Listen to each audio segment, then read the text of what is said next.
Iya. Ya, kita lanjutkan dialog. Saya ingin ke Pak Wi terlebih dahulu. Pak Wi, suaranya sudah bisa didengar dengan jelas ya Pak Wi ya? Ya, sudah, Oke, jelas. baik. Ya, Pak Wi, ini bagaimana kalau dari PDI Perjuangan juga belum menentukan sikap, masih akan mengurus kepada PT UN. Kemudian dari PKB sendiri masih juga belum menentukan sikap. Tapi paling tidak bagaimana? Apakah nanti akan ada pertemuan antara Prabowo Subianto dengan PKB begitu, Pak Wi? Kabarnya hari ini nih mau ketemu nih. Iya, setelah dari KPU.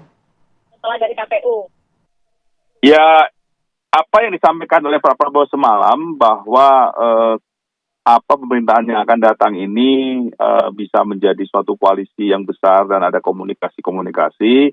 Saya kira ini juga apa yang sudah disampaikan oleh Pak Prabowo pada saat pidato kemenangan, mengajak kepada seluruh anak bangsa untuk bersama-sama membangun negara ini. Jadi ini adalah merupakan satu tujuan kita bersama setelah adanya Pilpres, dan saya kira ini adalah merupakan sesuatu komunikasi yang sudah dijalin, dan kemarin juga Pak Prabowo sebelum MK itu sudah berkomunikasi dengan Partai Nasdem.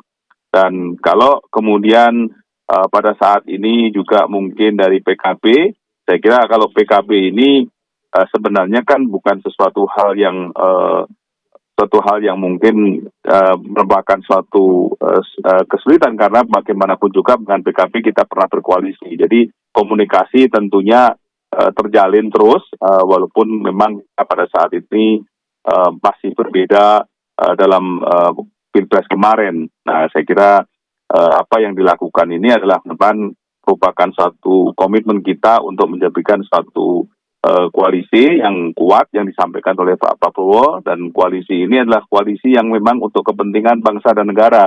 Jadi sebenarnya ini adalah merupakan suatu keuntungan buat rakyat Indonesia. Dengan adanya koalisi yang kuat, tentunya pembangunan akan tetap berjalan, dan kemudian program-program Pak Jokowi yang sudah berjalan 10 tahun ini sesuai dengan keberlanjutan yang disampaikan Pak Prabowo pada saat Pilpres, bahwa kita adalah keberlanjutan dan penyempurnaan, dan saya kira ini adalah merupakan suatu kekuatan daripada koalisi ke depannya. Jadi saya kira komunikasi tetap berjalan, dan kalau memang hari ini atau lusa atau kapanpun komunikasi itu akan terjalin, itu bisa saja terjadi, karena semuanya kemarin kan menahan diri untuk menunggu MK.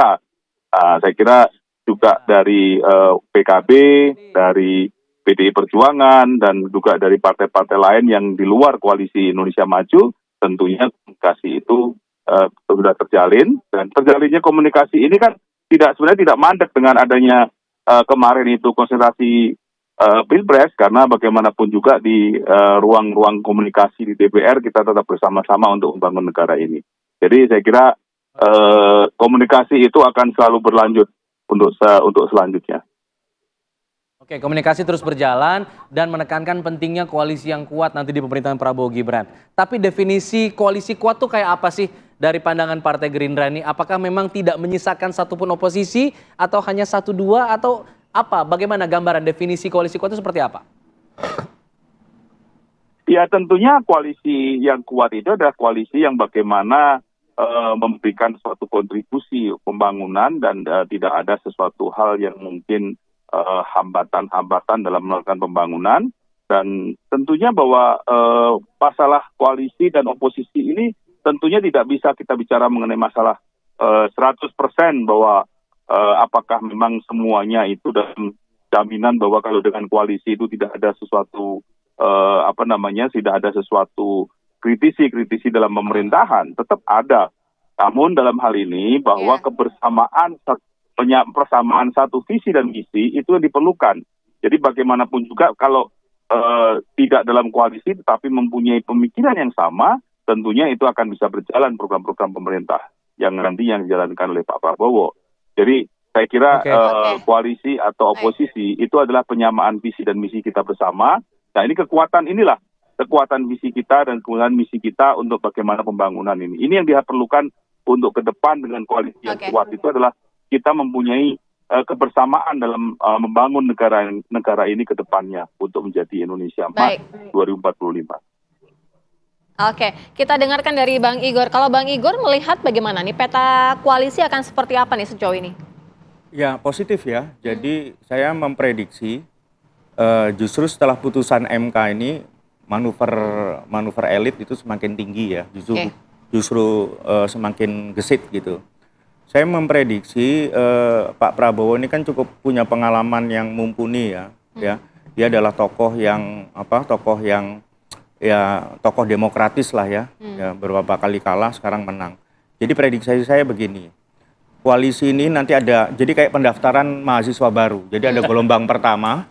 Oke. Dan ada gelombang pertama mungkin Nasdem.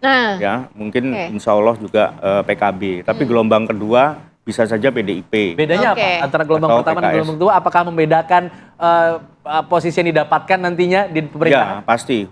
Kan Harold Laswell udah bilang, who gets what, when, and how. Jadi siapa dapat apa, kapan, dan bagaimana. Nah, kapan ini, itu yang saya bilang tadi. Ada gelombang pertama, ada gelombang kedua. PDIP gelombang berapa nanti kira-kira? PDIP kira-kira ya Bang Ciko ya gelombang kedua kan. Jadi di pertengahan. Berarti menunggu apa nih? Ya, maksudnya perbedaan antara gelombang 1 dan gelombang 2? Ya, kan PDIP. Apa karena DNA-nya PDIP gitu ya? Nanti periode kedua. Nanti kita dialogin lagi nanti ya. Ya. Jadi gimana? Jadi itu prediksi saya menganalisis karena Pak Prabowo ini pertama ya prediksi yang juga kita lakukan juga benar ya. Pertama menang 1 putaran, menang di MK. Ya, jadi ketika Pak Prabowo mengatakan dibutuhkan koalisi besar dan harus membangun bersama gitu ya. Terutama Pak Jokowi juga sudah mengutip bahwa tantangan ke depan negara kita ini cukup lumayan berat ya. Jadi koalisi besar ini akan mampu dilakukan oleh Pak Prabowo. Persoalannya ada gelombang pertama, ada gelombang kedua. Signal gelombang pertama itu datang dari Nasdem.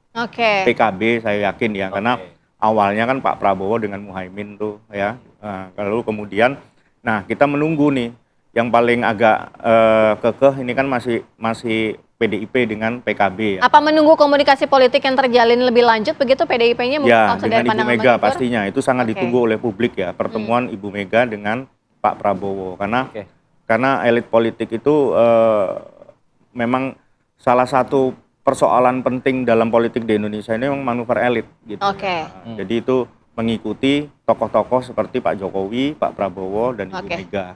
Manuver elit. Nah, Bang Ciko, ini seperti apa nih ke depannya? Karena kan PDIP kan menurut informasi ya, begitu di kubu PDIP sendiri ada yang terbagi menjadi 2 begitu. Ada yang membuka komunikasi atau memang satu arah menunggu arahan dari Ketua Umum PDI Perjuangan gitu. Kalau misal posisi Mbak Puan sendiri kalau begitu? Terbagi 2 saya rasa enggak. Orang semua tahu bahwa di PDI Perjuangan kalaupun ada faksi-faksi itu semuanya pada akhirnya patuh pada apa yang akan diputuskan oleh Ibu Megawati Soekarno Putri ya, dan juga kita di sana di PDI Perjuangan ada yang namanya kebijakan-kebijakan strategis baik untuk dalam maupun keluar selalu ditentukan oleh Ibu. Nah, yang kedua kita ini dalam posisi sebenarnya tidak terburu-buru ya kan.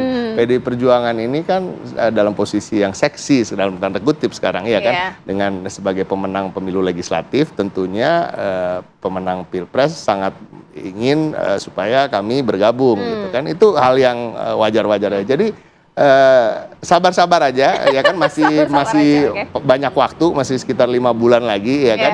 Dan sekarang kita kasih kesempatan untuk Presiden Jokowi maupun Pak Prabowo sebagai menterinya Pak Jokowi untuk membereskan apa-apa yang menjadi permasalahan bangsa ke depan. Yang satu, yang ketiga, kita juga harus menghargai pihak-pihak yang telah berjuang di belakang Pak Prabowo Subianto ya, contohnya Pak Wihadi misalnya kan gitu ya.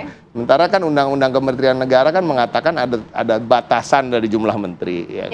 Biarlah teman-teman ini yang memang lebih pantas saya rasa ya kan, lebih deserving untuk duduk di kabinet ya, silahkan aja atur-atur dulu ya kan. PDI Perjuangan biarkan kami melakukan apa yang sedang kami fokuskan. Satu ya, PT UN. Dan ini harus diingat, kami sangat menghormati dan meyakini bahwa putusan MK memang final dan binding. Itu yang harus diingat dulu satu ya.